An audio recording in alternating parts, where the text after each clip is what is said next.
Franck Ferrand sur Europe 1, au cœur de l'histoire. Ce sont bien des destins de souverains que nous vous proposons cette semaine sur Europe 1 dans les meilleurs moments au cœur de l'histoire. Et aujourd'hui, Franck Ferrand nous parle d'un souverain fondateur de la France moderne. Bonjour à tous. Mon invité d'aujourd'hui est l'auteur d'un ouvrage remarquable qui s'intitule Louis XI ou le joueur inquiet. Disons-le, il s'agit peut-être de la meilleure biographie de ce grand personnage depuis celle de Pierre Champion il y a 3 générations.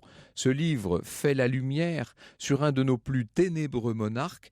Il est vrai qu'on se pose tellement de questions sur la personnalité complexe, protéiforme de ce roi souvent caricaturé, mais finalement assez mal compris. Eh bien, je forme le vœu qu'avant 14h, vous puissiez déjà y voir plus clair.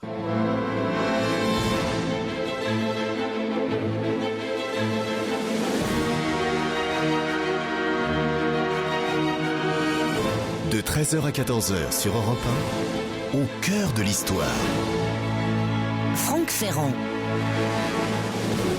La France a mis pas loin de 1000 ans à se construire. Ce fut un long, un difficile processus vers l'unité, pour ce qui est de l'intérieur, et vers l'autonomie à l'extérieur. Or, dans ce processus, après Philippe Auguste et Philippe le Bel, avant François Ier, Richelieu, Napoléon, on peut dire que Louis XI a joué un rôle déterminant. Comme Saint-Louis avant lui, comme Louis XIV par la suite, Louis XI a considéré la royauté comme un métier à part entière, un métier à temps plein qu'il a tenté d'exercer avec le plus d'efficacité possible. Alors est-ce que Louis XI est le dernier des souverains du Moyen-Âge ? Peut-être. Est-ce qu'il est le premier des souverains modernes ? Sans doute. En tout cas, il a été un prince très singulier à une époque passionnante et à une époque charnière de notre histoire. Ce qui caractérisait de l'aveu unanime Louis XI, c'était sa laideur physique. Vous savez, il avait ce nez très allongé, il suffit de voir un certain nombre de ses portraits, nez épais au bout, nous dit Comines, ses yeux obliques, énormes, enfoncés, et puis cette calvitie marquée par les calottes de feutre qu'il portait en permanence, et puis par ces fameux chapeaux de bièvre, chapeaux de castor si vous voulez, sur lesquels figuraient les pièces et les médailles que l'imagerie populaire a véhiculées. Donc, une certaine disgrâce physique, mais aussi une noirceur morale. Qui n'a entendu parler des fameuses fillettes, vous savez, de ces cages dans lesquelles Louis XI était censé enfermer ses prisonniers d'État? On pense toujours au cardinal Labalue. On va voir dans un instant ce qu'il faut penser des fillettes en particulier, et puis plus généralement de tous les procédés retors de Louis XI et des châtiments raffinés qu'il aimait réserver à ses ennemis. Casimir de Lavigne écrivait au XIXe siècle, on parlait de Louis XI, captif sous les barreaux dont il charge ses tours, il dispute à la mort un reste de vieux jours. On a l'impression de voir les dessins à l'encre noire de Victor Hugo sur un Moyen-Âge considéré comme plus qu'obscur à l'époque. Évidemment, l'historiographie moderne nous a appris à rouvrir un œil neuf sur le personnage, sur le cadre, sur l'époque. Le château de Plessis-les-Tours, donc près de Tours, où vivait à la fin de sa vie Louis XI, n'a rien de la forteresse sombre et maussade qu'on nous a décrite. C'était en fait un petit château de pierre et de briques avec des fenêtres des croisées assez larges, de grandes cheminées, et puis tout autour, un très beau jardin avec des carrés de fleurs, avec des volières. C'est que le roi adorait les oiseaux, avec un chenil. Tout ça était beaucoup plus agréable à vivre, évidemment. Qu'en est-il, ça on va essayer de le cerner en compagnie de mon invité, en compagnie d'Amable Sablon du Corail, qu'en est-il de la personnalité, de la psychologie de Louis XI ? Il est vrai qu'il avait une hérédité assez lourde. N'oubliez pas quand même que son grand-père était le roi fou Charles VI. Ça pèse dans un arbre généalogique. Sa grand-mère, l'épouse de Charles VI, était la célèbre et tristement célèbre Isabeau de Bavière, celle par qui était advenu le honteux traité de Troyes en 1420. Le père même de Louis XI, Charles VII, était un personnage assez difficile, lui aussi malingre, vous savez, très déséquilibré, souffrant d'une agoraphobie permanente. On peut dire finalement que seule Marie d'Anjou, seule la mère de Louis XI, à laquelle il était resté du reste très attaché, apportait un peu de gaieté, un peu de fraîcheur dans ce tableau bien sombre, dans cette race fatigue fatigué des Valois, dont Louis XI, qu'on le veuille ou non, était quand même le rejeton.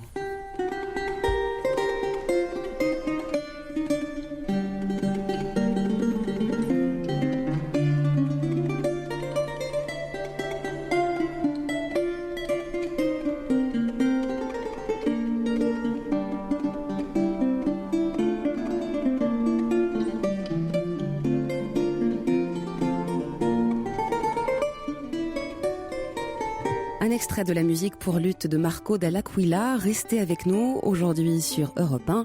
Franck met le roi Louis XI à l'honneur. Franck Ferrand sur Europe 1, au cœur de l'histoire. Précisément au cœur de l'histoire d'un personnage complexe, le roi Louis XI, Franck. Louis XI qui est né en juillet 1423 et qui est mort en août 1483. 60 années qui se situent donc bien fichées, bien au cœur du XVe siècle. Et si vous prenez l'année médiane, donc 1453, elle est très importante puisque c'est la libération de Bordeaux, c'est la fin de la guerre de 100 ans et le départ des Anglais définitivement de France.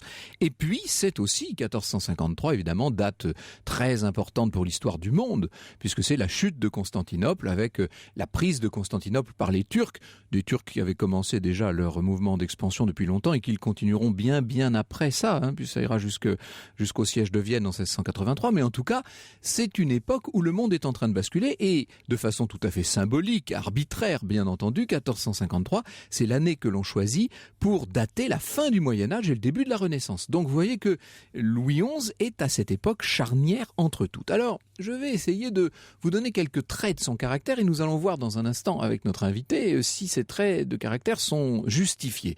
On dit qu'il était d'un abord très facile, aucune hauteur chez ce personnage, aucune hauteur chez ce personnage, il frayait facilement avec tous ses sujets, il y a même chez lui, on peut dire pour ce monarque de droit divin, une forme de désacralisation du pouvoir, c'est assez intéressant. C'est un roi nomade, vous verrez qu'il se déplace en permanence, c'est un bavard. On présente Louis XI souvent comme une sorte de personnage extrêmement secret, comme ça, très obscur. En vérité, c'est un bavard intéressable, qui est aussi gros mangeur, grand buveur, on dit qu'il arrivait à saouler un certain nombre des adversaires qu'il recevait à sa table, une table dont il a tellement abusé qu'il souffrait par ailleurs beaucoup de la goutte. Ces dernières années seront très obscurcies par la maladie et l'empêcheront de continuer à pratiquer ce qui sera toute sa vie son grand plaisir, c'est-à-dire la chasse. Louis XI chassait la bête rousse, c'est-à-dire le cerf, et la bête noire, c'est-à-dire le sanglier. C'est facile finalement, à l'époque, oui, pour chasser les bêtes noires, on allait chasser le sanglier. Cela dit, c'était pas une chasse facile. Le sanglier se chassait avec des épieux. C'était une chasse extrêmement dure et presque sauvage. Et puis, bien entendu, un personnage extrêmement religieux, très dévot jusqu'à la superstition. Il collectionnait les reliques. Il faisait énormément d'aumônes, d'offrandes pour toutes sortes de lieux saints. Et alors, ce qui est assez extraordinaire, c'est que il récompensait les saints en fonction des bienfaits qu'ils lui procuraient. Et quand ils l'avaient déçu, alors là, du jour au lendemain, ils étaient abandonnés et renvoyés à leur misère et à leur obscurité. Il y a chez ce roi d'évidentes qualités morales. C'est quelqu'un qui, bien que capable de beaucoup de ruses, d'un certain louvoiement, aime une certaine franchise, une certaine droiture. Avec lui, dit Comines, il fallait charrier droit. Il ne tolère ni floquet ni rhéti. Alors, en vieux français, ça veut dire qu'il n'aime pas les embarras, les réticences, etc. Il aime les gens qui se donnent vraiment et qui restent fidèles. Du reste, on verra dans quel milieu il va chercher l'essentiel de ses conseillers. Des conseillers qu'il tient presque toujours à relative distance. Il y a chez Louis XI cette sagesse qui se manifeste chez tous les grands rois, finalement, une véritable méfiance dans les conseillers trop influents. Il n'aura jamais de Premier ministre, par exemple. C'est le sénéchal de Brézé qui disait, en parlant de Louis XI, « Le cheval du roi porte tout son conseil. Il était à lui tout seul l'État, à lui tout seul le pouvoir. C'est en tout cas ce qu'on disait de son vivant, c'est l'image qu'il a conservée. Cette image est-elle justifiée ? C'est ce que nous allons voir très bientôt. Franck Ferrand sur Europe 1, au cœur de l'histoire. Et nous nous intéressons aujourd'hui sur Europe 1 au souverain Louis XI, Franck. Louis XI, dont Pierre Gaxotte donnait une sorte de définition en 3 parties. Il nous disait, Pierre Gaxotte, que je cite souvent. Assez régulièrement. Il disait qu'il y avait chez cet homme du paysan berrichon, et ça c'est le côté terrien du roi, qu'il y avait évidemment un roi des marchands, et nous verrons à quel point Louis XI n'hésitait pas à déroger et à s'intéresser à des questions qui jusqu'alors n'avaient pas été vraiment considérées, notamment en France, comme le domaine de l'aristocratie et encore moins de la royauté. Et puis c'est, et peut-être c'est avant tout, un politique qui parfois peut faire preuve de génie, mais qui souvent s'est aussi trompé. On va dire que c'est un génie à éclipse. Le personnage a été constamment tiraillé par le souvenir d'abord de ses rapports très conflictuels avec son père, le roi Charles VII. Il aimait son fils, le dauphin Charles, ça évidemment, ce qui l'a pas empêché de le cloîtrer à Amboise. Il aimait aussi sa fille aînée, Anne. Je parle pas de Jeanne, avec laquelle il avait moins d'atomes crochus, si je puis employer ce gros anachronisme. Il disait d'Anne, Anne de Beaujeu, celle qui assumera la régence pendant la minorité de Charles VIII, qu'elle était la moins folle femme de France, et, ajoutait Louis XI, car de sage, je n'en connais point. On ne peut pas dire qu'il ait été d'ailleurs un bon mari. Il a été assez odieux avec sa première femme, Marguerite d'Écosse, ombrageux avec la seconde, Charlotte de Savoie. C'était quelqu'un de difficile avec ses propres collaborateurs, qui étaient assez souvent des petites gens. Je vous ai dit qu'il exigeait d'eux une vraie et absolument indéfectible fidélité. C'est quelqu'un, je le crains, qui était assez inaccessible au pardon. Quel aura été finalement le bilan de Louis XI ? Qu'est-ce que nous lui devons avec le recul ? Et finalement, qu'est-ce que les sources, lorsqu'on y revient, nous apprennent qui vient modifier l'image que nous a laissée l'historiographie ? Eh bien, c'est tout ce que nous allons voir avec Amable Sablon du Corail, qui vient de publier cette belle biographie dont nous parlons maintenant. Nous sommes pour le moment en compagnie d'Amable Sablon du Corail, qui est archiviste paléographe, qui œuvre au château de Vincennes, où j'ai moi-même sévi dans une autre vie, au service historique de la Défense, et qui nous sert donc ce très beau Louis XI, ou le joueur inquiet. Pourquoi le joueur inquiet, Amable Sablon du Corail ? Eh bien parce que Louis XI était d'abord quelqu'un qui était fasciné par la politique, qui adorait ça. Il adorait ça, en même temps c'était quelqu'un de fondamentalement angoissé. Il y a donc chez lui cette espèce de balance assez difficile à établir entre d'un côté... l'excitation pour le jeu politique en fait. Voilà, c'est ça, ce goût de la politique conçu comme un jeu, et en même temps cette peur du risque. J'y vais pas assez souvent, avec même on peut dire vraiment des troubles, quasiment des troubles de la personnalité, en tout cas une grande angoisse. Une grande angoisse, oui, que décrit par exemple l'ambassadeur milanais Panigarola à la veille de la bataille de Montlhéry. Il est très angoissé, en même temps il se lance dans la bataille et quand même il réussit à faire en sorte de ne pas trop mal se tirer d'une bataille qui était très mal engagée. Et c'est important de parler justement de commencer par une bataille, parce que ce que vous nous montrez, c'est que nous avons affaire à un chef militaire bien plus qu'à un diplomate, contrairement à ce que l'image nous en donne. Absolument, sa formation, il l'a suivi dans une France en guerre, au pire moment de la guerre de 100 ans. Et de l'âge de 16 ans à l'âge de 22 ans, il est en permanence en campagne militaire, soit avec son père, soit seul.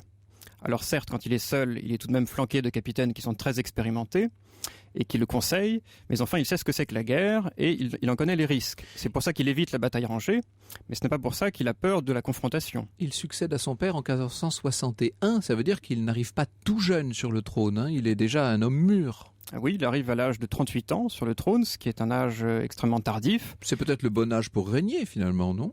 Dans son cas, il avait beaucoup rongé son frein. Oui, voilà, oui. Lui voulait régner à partir de l'âge de 16 ans. Il trouvait que son père, avait une santé beaucoup trop flamboyante à son goût. Alors, nous avons parlé de ces batailles et de cette espèce de guerre permanente du règne de Louis XI. Ses principaux adversaires sont bien entendu d'abord, avant tout, l'Angleterre. C'est la fin de la guerre de 100 ans, il faut la conclure. Il ne la conclura qu'en 1475 avec le traité de Picquigny, mais on peut dire que le gros du travail a été accompli par Charles VII avant l'avènement de Louis XI. Oui, absolument. C'est-à-dire que les Anglais ont été chassés de quasiment tout le royaume. En 1461, ils ne tiennent plus que la ville de Calais, qu'ils garderont jusqu'en 1558. Cela dit, ce qu'il faut bien garder à l'esprit, c'est que la France n'est pas en paix avec l'Angleterre en 1461. Ce n'est qu'après qu'on a établi à 1453 la date de la fin de la guerre de 100 ans. Il n'y a jamais eu de paix signée avec l'Angleterre. Ce n'est qu'au début du XIXe siècle que les rois d'Angleterre ont enlevé de leur blason les fleurs de lys. Quand nous pensons, nous, à l'ancienne France, nous avons toujours cette image du pré-carré à la Vauban. Il faut bien avoir à l'esprit que du temps de Louis XI, des portions très importantes du territoire royal sont encore étrangères, en quelque sorte. Il y a des États dans l'État, et notamment 2 très gros morceaux qui serrent comme une tenaille le domaine de Louis XI. C'est à l'ouest la Bretagne, à l'est le Grand-Duché d'Occident, la Bourgogne. Absolument, la Bretagne qui est entièrement en France et la Bourgogne qui est à cheval sur la France et le Saint-Empire romain germanique. Alors en effet, et la Bretagne et la Bourgogne sont de véritables États dans l'État, à la différence, il faut le souligner, des autres grands fiefs et des autres grandes seigneuries qui sont tout de même intégrées dans l'État royal. Partout en France, sauf en Bretagne et en Bourgogne, le roi de France est le seul à pouvoir lever des impôts. En revanche, la Bretagne et la Bourgogne ont des ressources fiscales propres, ont une administration propre. Alors, ce qui leur donne une importance tout à fait excessive par rapport aux autres fiefs. On a souvent tendance, quand on fait de l'histoire, à commettre ce péché de l'historien qu'est la téléologie. On a tendance à regarder ce qui s'est passé autrefois avec non seulement le regard d'aujourd'hui, mais tout ce que nous savons depuis. Et dans le cas de Louis XI, il est tentant évidemment de lui prêter une grande vision, un projet dynamique qu'il aurait accompli pendant le cours d'un règne très mono-axé. Il n'en est rien, c'est ce que vous nous montrez. Les débuts du règne ont été chaotiques, on va y revenir dans un instant, et la volonté de Louis XI est une chose bien difficile à discerner dans une époque qui reste encore quand même largement féodale. Est-ce que Louis XI est le fondateur de l'État moderne ou est-ce que la puissance de l'État français lui a permis de mener à bien un certain nombre de ses ambitions toutes personnelles? C'est ce que nous voyons avec vous dans un instant. L'histoire sur Europe 1, c'est avec Franck Ferrand. Nous vous retrouvons, Franck, avec votre invité sur Europe 1, Amable Sablon du Corail, qui est archiviste, paléographe et auteur de Louis XI ou le joueur inquiet aux éditions Belin. Louis XI qui fait réagir les auditeurs. Oui, les auditeurs sont facétieux aujourd'hui. Mathieu nous fait observer qu'un chef d'État qui se méfie de ses ministres qui voyagent tout le temps et qui creusent des déficits phénoménaux, ça rappelle un certain nombre de nos chefs d'État modernes. Oui, d'accord. Et puis, c'est Frédéric qui nous dit, vous dites sage, moi je le trouve plutôt légèrement parano. Oui, sauf que lorsqu'on est roi de France, il faut quelque part être parano, probablement. Ça fait partie du métier, Amable Sablon du Corail. C'est ce que disait Philippe de Comines. On disait de Louis XI qu'il était peureux. Et effectivement, il avait souvent peur, mais ce n'était jamais sans raison. Alors il avait su s'entourer de tout un personnel, de tout un ensemble de conseillers qui le cherchaient assez bas, relativement bas dans la société. Alors vous posez la question dans votre ouvrage, vous dites Louis XI a-t-il accru la part des roturiers au conseil aux dépens des nobles comme on l'en fait souvent crédit? En apparence, oui. La proportion de roturiers progressa encore, passant de 37 à 47% sous son règne.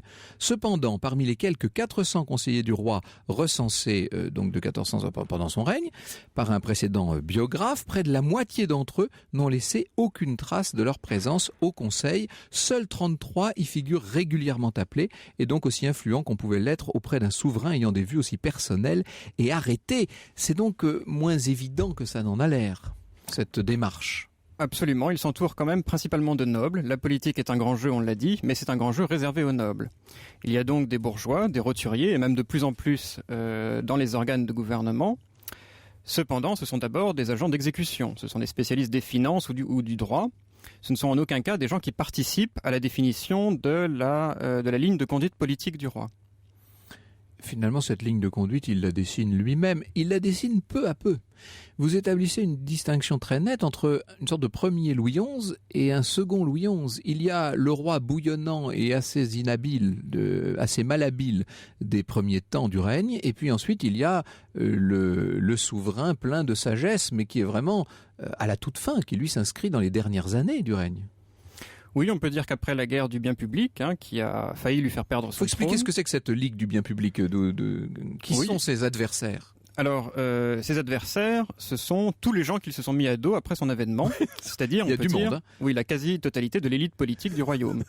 Aussi bien les gens qui avaient aidé Charles VII dans son œuvre de redressement de l'État royal, que les grands seigneurs ou les princes du sang. Comment est-ce qu'il se les met à dos ? Par son comportement, par des décisions fiscales, par son comportement essentiellement. puisque au début de son règne, il se réconcilie avec les pires adversaires de Charles VII, qui étaient le duc d'Alençon et le comte d'Armagnac, et il se fâche avec ceux qui étaient les principaux soutiens de la politique de Charles VII, donc les légistes, comme on l'a dit, mais également les princes du sang, en particulier ceux des maisons d'Anjou, d'Orléans et de Bourbon. Il ne faut pas présenter les princes comme étant par nature hostiles au pouvoir royal. Ce sont des gens qui se connaissent, qui sont tous plus ou moins apparentés, et donc entre lesquels il existe ou non des affinités personnelles. Le pouvoir royal qui, depuis 2 siècles déjà au moins, est en train de se constituer, de se renforcer, mais qui n'a pas encore atteint, évidemment, la plénitude qui sera la sienne sous les règnes de Louis XIII ou Louis XIV, évidemment. On est dans une construction de l'État royal à cette époque. Est-ce que, et ça fait partie des questions qu'on se pose, est-ce que Louis XI est le fondateur de notre État moderne? C'est en tout cas l'image qu'il a encore aujourd'hui dans le public. Ce serait assez exagéré de le dire. Ce qui est vrai, c'est qu'il s'inscrit quand même dans une continuité et qu'après ces débuts chaotiques dont vous avez parlé, en effet, il renoue avec la politique de son père, qui est une politique d'affirmation progressive de l'État royal, mais qui n'est pas du tout une politique antiféodale, ni une politique d'éradication de la noblesse en France. On a tendance à voir dans Louis XI une sorte de précurseur de la politique du cardinal de Richelieu. C'est très excessif, en l'occurrence. Oui, bien sûr, oui, tout à fait. De même qu'il est excessif de voir en lui une sorte de Colbert avant la lettre, un mercantiliste et un protectionniste favorable aux industries, entre guillemets, françaises. Oui, encore plus, en effet. On a beaucoup monté en épingle certaines initiatives économiques, et il est vrai qu'il s'est intéressé à l'économie. Mais enfin, en général, il s'agissait de projets de modeste envergure. On peut citer l'exemple de l'industrie de la soie qu'il est censé avoir fondée en France. En fait, il a simplement subventionné un atelier très modeste à Lyon qui employait 7 artisans et qu'il a ensuite fait transporter à Tours. Mais pourquoi est-ce qu'on a voulu en faire une sorte de modèle comme ça de la construction de l'État moderne ? Eh bien parce que je pense qu'en France, on a une vision un petit peu christique de l'homme providentiel qui vient sauver la France au pire moment. Et on aime également les souverains autoritaires qui ont un certain esprit de système. Voilà, c'est ce genre de personnage que les historiens du 19e et même du 20e siècle aiment mettre en avant. Europe 1, au cœur de l'histoire.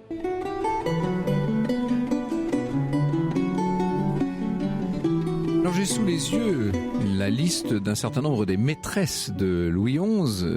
J'ai fait Lise de Régnard, qui était femme d'un notaire, Catherine de Salémite, elle était la fille d'un marchand de Lyon, la Gigonne, Catherine de Vaucelles, Marguerite Sassenage, Huguette Jacquelin. Bref, il a quand même eu, et encore j'en passe, il a quand même eu un certain nombre de maîtresses. Aucune n'a laissé de nom, aucune n'est devenue figure historique. Amable Sablon du Corail. Oui, alors ça c'est assez normal pour l'époque. L'exception c'est plutôt Charles VII et Agnès Sorel, qui est la première maîtresse officielle d'un roi de France. Louis XI a avec les femmes des relations équilibrées, c'est-à-dire qu'il a quand même quelques bâtards. Sinon ça fait un petit peu suspect aux yeux des personnages de l'époque, et la continence de Charles le Téméraire, qui restait fidèle à ses 2 épouses, a été jugée excessive par les contemporains. C'était un homme assez raffiné qui aimait les oiseaux, qui adorait les chiens, notamment les beaux chiens. Qui adorait les animaux. Les hommes du Moyen-Âge étaient très proches de la nature. Et Louis XI avait vraiment la passion du collectionneur, aussi bien pour les animaux en général que pour les animaux de chasse en particulier. Et parmi eux, bien sûr, les chiens, d'abord et avant tout. Et parmi les chiens, l'aristocratie canine, qui étaient les lévriers. Les lévriers. Alors là, on en faisait grand cas, évidemment. Oui, et ils coûtaient très très cher, un petit peu comme aujourd'hui des chevaux de course. Ils coûtaient plusieurs milliers de livres. C'était des sommes très considérables. On voit Louis XI capable d'échanger un prisonnier d'État contre de très beaux chiens. Oui, un aristocrate autrichien qui était ami de Maximilien de Habsbourg, le gendre et héritier de Charles le Téméraire. Et pour lui, ça paraissait un marché tout à fait équitable que d'échanger un prisonnier contre de très beaux lévriers qui appartenaient à un noble bourguignon. Ce que vous montrez très bien dans cet ouvrage Louis XI ou le joueur inquiet, qui est publié chez Belin, ce que vous montrez, c'est que le personnage se situe constamment entre une grande tradition et une véritable innovation, en quelque sorte. À chaque fois qu'on voudrait voir en lui un souverain du Moyen-Âge, il se révèle incroyablement avant-gardiste. Et puis, lorsqu'on voudrait voir en lui une figure de la Renaissance, eh bien non, c'est l'homme médiéval qui perce sous cette figure-là. Oui, c'est un homme de son temps, qui est une époque charnière. Donc en effet, sa personnalité, sa politique oscille entre quelque chose de médiéval et quelque chose de plus moderne. Mais au fond, un personnage quand même plus brouillon, plus inquiet, comme vous le dites vous-même, que l'image qu'on s'en est faite avec le temps. Oui, c'était quelqu'un assez éloigné de l'image de l'universel aragne, c'est-à-dire quelqu'un qui... L'araignée, hein, Oui, voilà, oui, tout à fait. C'est-à-dire quelqu'un qui tisse sa toile et qui attend patiemment que son adversaire s'y empêtre. Non, c'est quelqu'un d'assez impatient, et laissé à lui-même, il fait beaucoup d'erreurs, parce qu'il va beaucoup trop vite, trop loin. Il est finalement moins parfaitement maître de lui-même que le personnage que nous présente la fiction de France 3, Louis XI, Le pouvoir fracassé, donc sur France 3. Et nous avons en ligne le scénariste de cette dramatique, comme on disait autrefois, Jacques Santamaria. Bonjour Jacques Santamaria. Oui, bonjour. Vous nous présentez un Louis XI parfaitement sûr de lui et qui tire toutes les ficelles, vous. Oui, mais je suis bien obligé de vous dire, de vous redire plus exactement que nous ne sommes pas dans la vérité historique. C'est une fiction. C'est une fiction historique, ce qui veut dire que nous présentons des personnages qui certes ont existé, mais enfin, ils n'ont pas forcément fait tout ce qu'on raconte. C'est ça, quand vous parlez de fiction, en l'occurrence, l'événement qui est le cœur même de l'intrigue, et j'ai été le premier surpris, parce que j'ai eu la chance de voir le film, qui est extrêmement agréable à voir, et quand j'ai vu ça, je me suis dit, mais voilà un épisode de la vie de Louis XI qui m'a complètement échappé. Mais c'est pas qu'il m'a échappé, c'est que vous inventez là carrément un épisode qui vous paraît résumer en quelque sorte son attitude et la position qui était la sienne. Oui, c'est-à-dire que ce que nous racontons, c'est la dernière journée et la dernière soirée de Louis XI, jour où il va mourir, mais il va mourir de sa belle mort. Mais comme vous le savez, Louis XI a été un souverain qui a rassemblé quand même pas mal d'ennemis, vous l'avez rappelé tout à l'heure, pas mal d'adversaires autour de lui, et il a été la cible de plusieurs attentats manqués tout au long de son existence. Alors là, on a voulu prendre à titre d'exemple, on a imaginé un attentat, une tentative, en tout cas d'attentat suprême, ultime, pour mettre fin à ses jours et au cours de cette dernière journée. Voilà. Et on retrouve, il faut le dire, dans cette fiction tout le charme, par exemple, qu'on avait dans Les Rois Maudits, c'est-à-dire qu'on est vraiment au cœur du pouvoir et que les relations parfois complexes entre les principaux, entre les protagonistes, sont très bien tissées, sont tendues et passionnantes. Merci beaucoup, Jacques Santamaria. Et puis, nous parlions, nous, aujourd'hui, en compagnie d'Amable Sablon du Corail, d'un Louis XI qui n'est pas du tout un Louis XI de fiction, qui est le vrai Louis XI tel que vous auriez depuis longtemps aimé le connaître. Eh bien, quand vous aurez feuilleté cet ouvrage qui est très lourd, hein, d'ailleurs physiquement c'est bizarre, votre livre pèse 2 kilos, Amable Sablon du Corail, c'est une question de papier probablement. En tout cas, il est très léger à lire, ça il faut le dire, il est même lumineux. C'est un livre que je recommande vraiment à nos auditeurs. Louis XI ou Le joueur inquiet, c'est édité aux éditions Belin. Merci beaucoup. Thank you.